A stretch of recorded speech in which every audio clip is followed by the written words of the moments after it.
Hey guys, Dave from Nerdarchy, 4 nerds by nerds. Hang out with this nerd. Nerdarchy Ted. And we are going to jump into our first Tal'Dorei campaign setting highlight, and we're going to be talking about Dragonborn and the Ravenites.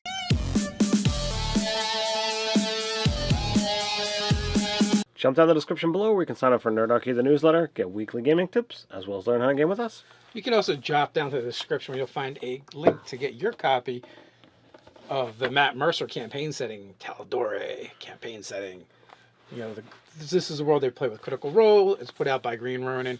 We're not going to do a full review or flip through like we've done for some other products. We're just going to probably do a couple videos, or we're just going to pick out things that are interesting or different from standard D&D or that's been added to the game, and discuss that stuff. So we're just going to call them more like Tal'Dorei highlights than anything, and we're going to kind of go in order as we find them. And one of the first things we find is in the races. And that's like how the Dragonborn, they have a new sub-race in here. So, the interesting thing with Dragonborn, there's different deviations from what we would call the different Dragonborn.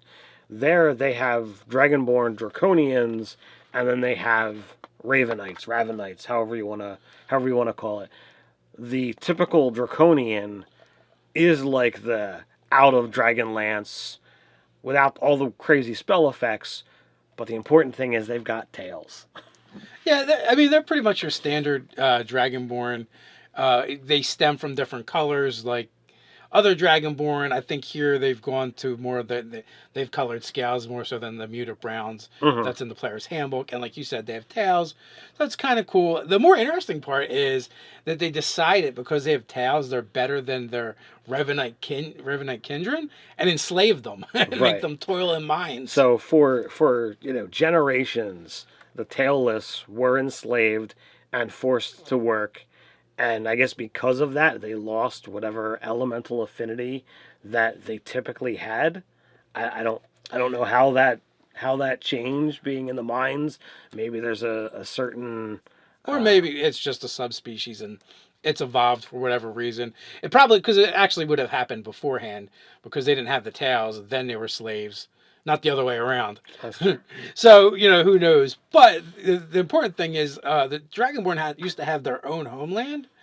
But the Chroma conclaves destroyed it, which was actually kind of a boon for the Ravenites because it set them free, and they're no longer living, in bondage.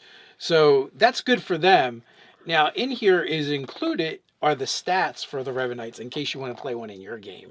All right, so we all know what the Dragonborn out of the player's handbook could get. You get a +2 to strength, +1 to charisma. You get an elemental breath weapon based on your type, and you get a damage resistance based on your type. Pretty cut and dry. Your breath weapon early on tends to be useful. As you get more powerful abilities, breath weapon tends to be not very useful. Your elemental resistance, I think, tends to be useful throughout the entire course of play. Yeah, it's really good. And even like in our own game, since we're talking about Mac Mercer's homebrew setting, I guess one of the changes like I had made to Dragonborn in our world, and the other guys were like, I think that works too, is we let them use their breath weapon as a bonus action because it never gets really powerful or strong, and you eventually get to a point where it's always your least favorable option to use. So I could definitely understand why Matt would want to change some things up and make some of the Dragonborn his own with the Ravenites. I don't know how I feel about his choices, because this is the first thing we're picking out, and unfortunately, I think we're in agreement. We don't like it very much. I like the concept of what he's doing with the race. I love that he added the tails of the regular ones and made that be a sticking point. But racially, I think this is like the weakest race to get. It gets +1 to con, +1 to wisdom. You have resistance to non-magical slashing damage, and your base speed is 35.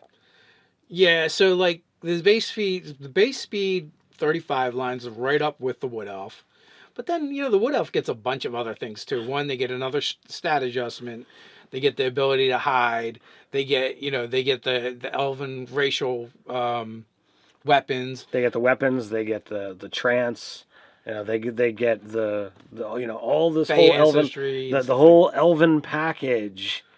And I'm like, I'm sorry, the resistance to non-magical slashing damage against certain foes, levels 1 to 3, you are going to be awesome. But thereafter, it's going to come up less and less, and then eventually it's going to be completely meaningless, and your entire racial package will be subpar. Subpar, yeah. Yeah, I don't know if it would be better to just give them resistance to just all slashing damage. At least that would be something a little bit better. Maybe they thought it was too powerful. I can understand with siding on erring on the side of caution. Yeah, erring on the side of caution. But again, at least give them another +1 to one of their stats or something. I would have gone 2 con 1 wisdom. That would truly speak to the hardiness of them. Con is typically not a stat that gets a +2 to bonus, +2 bonus frequently, but it's not new because the Mountain Dwarf gets it. Yeah, so does the Hildorf. Dwarves get it. Okay. But Dragonborn are no dwarves. Clearly, the master race in fantasy games. So, I don't know. Give it a skill. Give it something else. The first thing we looked at, we're not liking very much. That being said, there are other things in this book that are pretty cool. So each week, we're until we're done doing our highlights on this, we're just going to pick out some things and mention them. Some of them we'll like, and some of them we may not. We're just going to call them as we see them. The question is, are you guys playing in Tal'Dorei at home? We have a place where you can let us know about it, and that is in the comments below. While you're at it, like, share, and subscribe. You can check us out over on nerdarchy.com. So until next time, stay nerdy.